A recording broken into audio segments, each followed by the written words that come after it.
한국어가 영어를 이겼다고요? 대체 이게 무슨 소리죠? 일제가 한국어 말살 정책을 펼친 지 채 100년이 지나지 않았습니다. 그런데 지금 일본에서는 한국어를 배우기 위해 줄을 섰고 한국어를 모르면 왕따를 당하는 학교 분위기 때문에 일본의 기성세대들은 까무러치다 못해 기절할 정도라는데요. 이런 요즘 상황에서 통쾌한 건 당연하고 큰 소리 내어 웃어도 부족하다 싶겠군요. 어떤 내용인지 지금부터 만나보시죠. 저는 일본으로 온 영어 강사 아델라입니다. 솔직히 말해 저는 도피성 취업을 선택했어요. 도피성 취업이 뭐냐고요? 쉽게 말해서 미국에서 별다른 할 일이 없는 사람들이 영어만 할 줄 안다면 일본 같은 나라에서 번듯한 강사로 일할 수 있는 기회를 말하는 겁니다. 더 정확히는 한국이나 중국도 똑같은데요. 그저 영어를 할 줄 안다는 이유만으로 미국에서는 꿈도 못 꿀 강사 일을 할 수도 있기 때문이에요. 저는 일본에 온 지 2년 차이고 처음에는 한국에 가려고 했는데요. 왜냐하면 한국에서 받을 수 있는 급여가 훨씬 더 크고 주거 비용을 따졌을 때 한국의 월세가 매우 저렴한 편이라서 일본에서 사는 것보다 훨씬 더 쾌적하게 살 수 있고 심지어 한국에서 근무를 하게 되면 매달 돈도 모으면서 다른 계획을 세울 수도 있다고 하더라고요. 그래서 당연히 고민 없이 한국으로 가려고 했어요. 그런데 한국은 장벽이 있더군요. 과거에는 한국의 영어 강사로 취직하는 건 매우 쉬웠다고 했어요. 심지어 졸업 서류도 위조해도 되었고 동남아 국가들에 있는 브로커를 통해서 서류를 정교하게 만들면 한국인들은 바보같이 그걸 믿었다고 하더라고요. 그런데 한국에서는 그런 자격 없는 영어 강사에 대한 문제가 심각해져서 그런지 이중으로 검증을 하고 강사의 역량도 평가하는 시대가 되었다고 하더라고요. 왜냐하면 옛날처럼 아무나 뽑았다가 학생들이 영어 강사의 자질이 의심된다며 신고하기도 하고 그렇게 불법 행위가 걸려서 한국에서 법적인 처벌을 받는 외국인 강사도 많아졌으며 무엇보다도 한국 학원 측에서 이렇게 검증되지 못한 사람을 고용했다가 학원생이 줄어드는 일들이 일어났기 때문에 정말 인증된 사람만이 이제는 한국에 갈 수 있다고 하더라고요. 그리고 도피성으로 한국으로 강사를 하러 떠났다가 학생들보다 수준이 낮은 게 들통나버려서 망신도 그런 망신을 당할 수 없어서 한국에서도 도망을 쳤다는 후기도 많은 걸 보면 한국의 문턱은 상당히 높았으며 저 역시나 그 문턱에 걸렸던 거죠. 그래서 한국은 포기할 수밖에 없었으며 그 다음 찾아본 게 중국과 일본이었어요. 당연히 두 나라는 모두 허술하기 때문에 마음만 먹으면 갈 수 있는 나라들이었습니다. 그래서 두 나라 중 고민을 했고 아무래도 중국보다는 일본이 낫겠다라는 생각으로 일본으로 향했죠. 물론 저는 위조학력이 아니라 진짜 4년제 학사를 가지고 있어요.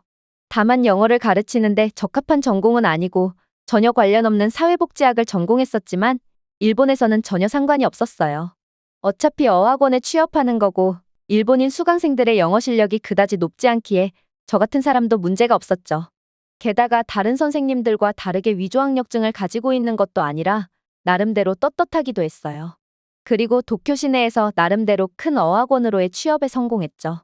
솔직히 제가 일본에서 돈을 버는 개념은 아닌 것 같았어요. 받고 있는 월급 중 거의 절반이 월세로 나갔고 다행스러운 건 교통비는 학원에서 지원을 해주었다라는 게 다행이죠. 그리고 나머지 돈으로는 생활비를 쓰면 빠듯했고 매달 조금씩 모으는 돈으로는 옷을 사거나 다른 필요한 물건을 사고 나면 아무것도 남는 건 없더군요. 그래도 솔직히 미국에서 생활비 대출을 받아서 살아야 하고 매달 이자가 불어나는 것과는 반대로 차라리 이렇게 현상유지라도 할 수 있으면 다행이라는 생각이 들었는데요. 그나마 또 다행인 건 제가 미국에서 받았던 생활비 대출의 이자를 매달 내고 있기는 해서 그렇게 몇 달 동안 이자를 보내고 원리금 상환에 대한 의지가 있자 부모님께서 제 원리금을 대신 상환해 주시기도 해서 저는 일본에 온 걸 그나마 잘한 선택이라고 생각하게 되었죠. 그래도 종종 한국에 갔다면 좋았겠다고 생각해요. 돈도 모으고 더 쾌적한 삶을 살 수 있다라는 확신이 있었으니까요. 그나마 차선책인 일본에서의 생활에 적응하고 있었어요. 그런데 제가 처음 왔을 때부터 이상하게 느껴지는 분위기가 있었는데요. 대형학원인 만큼 다른 언어도 수강하는 수강생들이 있어서 제가 다니는 7층짜리 학원 건물은 완전히 전 세계 언어를 다 섞어놓은 작은 지구촌 같았는데요. 당연히 영어가 가장 주력 수강 상품이고 저 역시나 가장 큰 부서인 영어부서에서 근무하기 때문에 이 학원에서는 나름대로 자부심이 있었어요.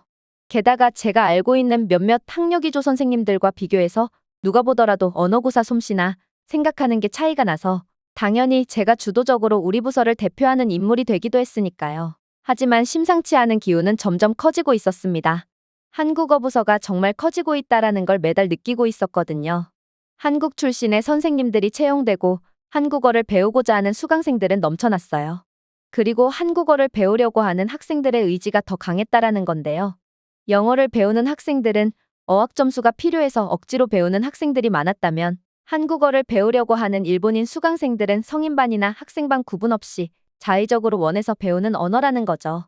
그러니까 학업위주라는 측면에서 한국어 수강학생과 영어 수강학생의 태도부터가 이미 차이가 나기 때문에 한국어 교실을 지나갈 때마다 느껴지는 그 분위기가 너무 달랐어요. 조금은 어둡고 침울해 있는 영어반 수강생들의 분위기와는 완전히 달랐죠. 심지어 제 강의실에서 수강을 받던 학생이 성인이 되어서 대학교에 진학하자마자 곧바로 우리 학원에 다시 등록을 했는데 이번에는 영어가 아니라 한국어를 수강하기 위해서였다라는 걸 알았을 때 꽤나 놀라기도 했죠. 게다가 그 학생은 한국어 교실에서 수업 태도가 좋은 학생으로 꼽히는 수준이었다라는 건데요.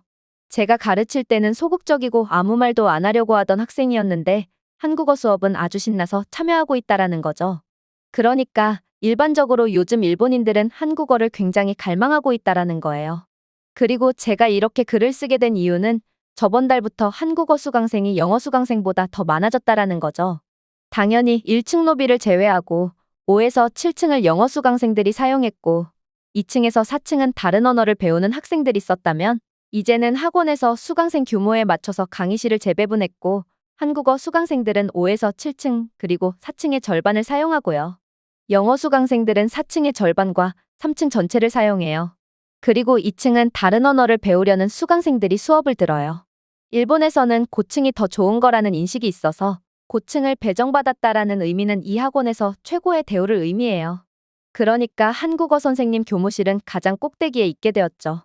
원래는 영어 선생님들의 교무실이었는데 그 자리를 한국어 선생님들이 차지하게 된 거예요.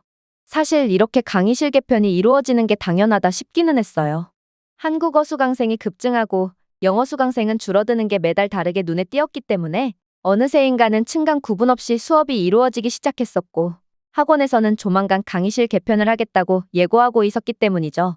영어 부서에서 나름대로 팀장이라는 지위를 가지고 있는 저에게 이런 일은 조금은 자존심이 상하는 일이기는 했어요. 그렇다고 뭐 한국어가 밉다거나 더 넓게 한국이 싫다라는 건 절대 아니에요. 저도 사실 한국에 가고 싶었던 사람이었고 사실 일본에 머물면서 일본인 친구를 만나게 되거나 같이 근무하는 동료들하고도 이야기할 때에도 한국에 대한 이야기가 자주 나오고는 했거든요. 과거에는 모르겠지만 확실히 요즘 들어 한국은 일본인들에게 더 잘 사는 나라, 더 좋은 나라로 인식되고 있다라는 거예요. 물론 어디까지나 일본의 젊은 층에 한해서지만요. 우리 학원을 경영하는 나이든 경영진들은 한국을 좋아하는 편이긴 한데요. 당연히 매출을 올려주고 진작에 이런 한국어에 대한 일본인들의 관심이 급증하고 있다라는 걸 캐치해서 선제적으로 한국어 강사들을 섭외하고 사업을 확장할 수 있었던 이유도 사실 학원의 경영진들은 친한파에 가까웠기 때문인 거죠. 그런데 일본에서 이건 매우 특별한 경우예요. 보통 우리 학원의 경영진들의 평균 연령인 40, 50대는 보통 한국을 싫어하죠. 더 정확히는 아줌마들 말고 아저씨들이 한국을 싫어하는 거죠. 제 나름대로 분석하기로는 그 사람들이 젊은 시절에는 일본은 엄청난 경제대국 그 자체로 자부심이 강했지만 가만히 제자리 걸음을 하고 있던 일본을 따라잡은 게 한국이기 때문에 게다가 요즘 젊은 세대들이 하도 많이 한국을 좋아하고 칭찬하니까 왠지 그게 자존심도 상하고 기분 나쁘다라는 거죠. 그래서 일반적으로는 40대가 넘어가는 일본 남성들은 한국을 싫어한다고 표현하는 게 맞을 것 같기는 해요. 이게 제가 바라본 일본인들의 태도이며 나머지 연령층과 성별에서는 한국을 좋아하고 더 나은 곳이라고 생각하는 경향이 강한 것 같다라는 거죠. 물론 노인 세대는 또 다른 이야기지만 거기까지는 제가 만날 일도 없고 잘 모르니까 그냥 넘어가도록 할게요. 그리고 저는 이 학원의 분위기가 2년 전과 비교해서 완전히 반전된 게 신기하기도 하고 왜 일본인들이 한국어를 이렇게 좋아하게 되었을까라고 생각을 해보기도 했어요. 흔히 생각하고 있는 단순히 한류가 강해서라고 말하기에는 그렇게 쉽게 접근할 문제는 아니라고 생각하거든요. 당연히 한류 문화의 영향이 큰 것도 있죠. 하지만 일본 사회를 아는 사람이라면 아주 오래전부터 한류는 존재해왔다라는 걸 알고 있어요. 그러니까 10년 전에도 한류는 강한 편이었는데도 불구하고 제가 처음 일본에 왔던 2022년에도 영어가 훨씬 강세였던 걸 보면 단순히 한류라고 설명하기에는 그 한계가 있다라는 거예요. 그러니까 일본인들의 마음속에는 또 다른 무언가가 작용했고 그게 확 전염병처럼 퍼졌으며 그래서 한국어를 배우고 필요로 하는 사람들이 늘어났기 때문이라는 거죠. 저는 그 해답을 나름대로 고민해 봤는데요. 제가 볼 땐 확실히 한국이 일본을 압도하고 있습니다. 경제적으로 말이죠.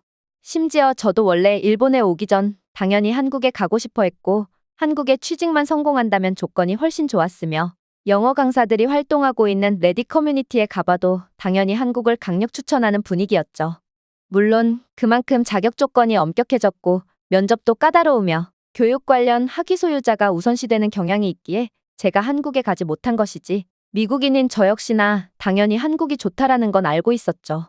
그리고 한국과 일본 두 나라에 모두 이해관계가 없는 저와 같은 제3자가 보이게 당연히 한국이 좋아 보였던 거지? 그래도 2022년 당시만 해도 일본인들은 자신들의 위치, 즉 메타인지가 제대로 안 되어 있었어요. 그런데 코로나 시기를 걸치며 한국의 경제력이 주목받기 시작했고, 그 기간 한류 문화도 커지면서 역대급으로 일본의 한류 문화가 더 퍼졌고, 그러면서 자연스럽게 한국 경제나 사회에 대해서 더 잘 알게 되었다라는 거죠. 10년 전 크게 불었던 한류와는 조금 더 심층적인 한류가 되었다라는 건데요. 이게 무슨 말이냐면, 과거 전 세계 사람들이 미국의 영화와 드라마를 보고 미국이 역시 강대국이구나, 가보고 싶구나라고 느낀 것처럼 코로나 때 불어닥친 한류가 전 세계 사람들을 포함한 일본에서도 그런 현상이 일어났다라는 거예요. 그러니까 일본의 젊은이들이 바라보는 한국은 더 나은 경제 환경과 기회가 존재하는 나라로 인식되는 변화가 있었다는 거죠. 저는 학원에서 매일같이 다양한 학생들을 만나며 그들의 생각과 태도를 관찰할 기회가 많았습니다. 흥미로운 건 한국어를 배우는 학생들 중 상당수가 단순히 취미나 흥미로 시작했다기보다는 명확한 목표와 계획을 가지고 있다는 점이었어요. 어떤 학생은 말하길 한국으로 이민 가고 싶어서라고 했고, 또 다른 학생은 한국의 회사에서 일하고 싶다는 구체적인 직업적 목표를 드러내기도 했습니다. 저 역시나 말씀드렸듯 일본에 오기 전에 한국으로 가려고 했지만 자격 조건과 여러 가지 현실적인 장벽들로 인해 결국 한국 대신 일본을 선택하게 된 것이라 두 나라의 격차를 잘 알고 있죠. 그래서 한국으로 갈 수 없었던 제 선택을 돌이켜보면 지금 한국어를 배우며 꿈을 키우는 일본인 대학생들을 보면서 왠지 모르게 학생들을 응원하게 되더라고요. 비록 제가 여기서 영어 강사를 하고 있지만 어쩌면 이 학생들은 제가 이루지 못한 꿈을 대신 이루어줄지도 모른다는 생각이 들어서일까요? 아니면 일본에서의 제 선택이 최선이 아니었음을 어느 정도 인정하고 싶은 마음에서일까요? 이유는 무엇이든 간에 제가 이 학생들에게 느끼는 감정은 단순한 남의 이야기 같지는 않았다라는 거죠. 마치 제 경험과 희망을 담아 학생들의 꿈을 빌어주는 듯한 복잡한 마음이었죠. 그리고 또 하나, 일본인들이 한국어를 배우는데 흥미를 느끼고 자신감을 얻는 이유는 한글 자체의 우수함 때문이라고 생각하는데요. 한글은 그 체계적이고 과학적인 설계 덕분에 단순히 문자가 아니라 효율성과 접근성 면에서 놀라운 문자체계죠. 일본인 입장에서는 알파벳을 배우는 것보다 한글을 익히는 것이 훨씬 더 빠르고 배우는 과정에서 느끼는 성취감도 크죠. 한글은 기본 자음과 모음만 알면 조합을 통해 수많은 글자를 만들어낼 수 있기 때문에 짧은 시간 안에 읽고 쓸 수 있는 능력을 키우는데 최적화된 문자체계입니다. 이와 비교해 알파벳은 음절과 단어를 배우기 위해 개별적으로 더 많은 시간과 노력이 필요해요.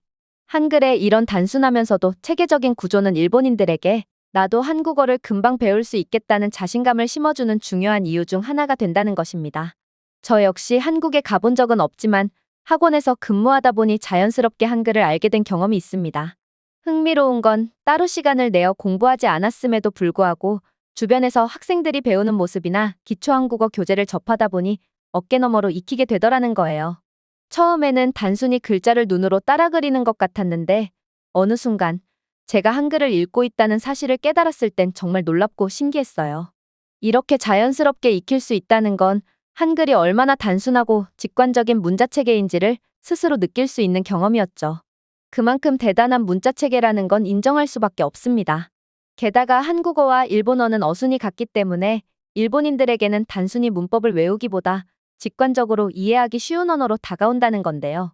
예를 들어 영어를 배우려면 주어, 동사, 목적어 순서를 익히는데 많은 시간이 걸리지만 한국어는 일본어와 마찬가지로 주어, 목적어, 동사 순서이기 때문에 학습자에게 친숙하게 느껴지죠. 이러한 친숙함은 배우는 과정에서 자신감을 더해주는 중요한 요소가 됩니다.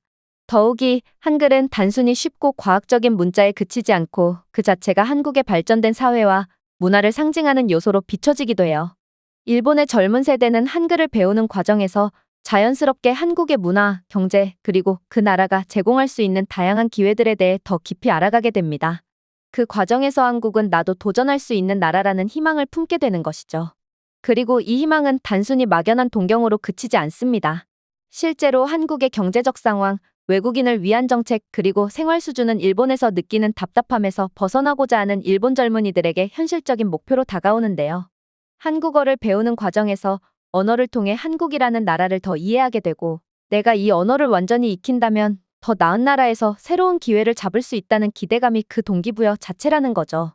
이처럼 한글의 우수성과 한국어 학습의 용이성, 그리고 희망이라는 큰 가능성은 일본인들에게 단순한 언어학습 이상의 의미를 부여하게 된 거죠. 결국 한국어를 배우고자 하는 의지가 강해지는 건 당연한 결과가 아닐까 싶어요. 한글이라는 독창적이고 혁신적인 문자체계가 단순히 읽고 쓰는 도구를 넘어 새로운 미래를 꿈꾸게 하는 열쇠가 되어주는 것이죠. 적어도 일본에서는 확실히 그러합니다. 그래서 저는 크게 이런 두 가지 이유로 일본에서 불고 있는 한국어 열풍은 광풍에 가까우며 영어를 이긴 최초의 언어가 아닐까 생각되네요. 그리고 이런 상황 속에서 저 역시나 한국으로 이직을 꿈꾸는 건 자연스러운 일이 아닐까요? 일본 학원에서 몇 년 정도 더 경력을 쌓은 뒤 더 높은 곳인 한국 취업에도 도전해보려고 해요. 비록 제 전공이 교육학은 아니었지만 그래도 일본에서의 경력 그리고 훌륭한 제자들을 많이 만들다 보면 저에게도 역시나 한국이라는 기회를 얻을 수 있지 않을까 생각합니다. 한국어가 영어를 이기고 있는 건 놀라운 일이 아니며 매우 자연스러운 현상입니다. 그리고 나라마다 상황이 다를 수 있으니 제가 이런 글을 썼다고 해서 한국에 대한 비난, 일본에 대한 비난은 삼가해 주시길 바랄게요. 그냥 있는 그대로의 모습을 알려드리고 싶었을 뿐입니다. 읽어주셔서 감사합니다. 오늘의 영상은 여기까지입니다. 그리고 지금 화면에 나오는 영상을 아직 시청하지 않으셨다면 지금 바로 시청해보세요. 재미있는 다음 사연이 기다리고 있습니다. 감사합니다.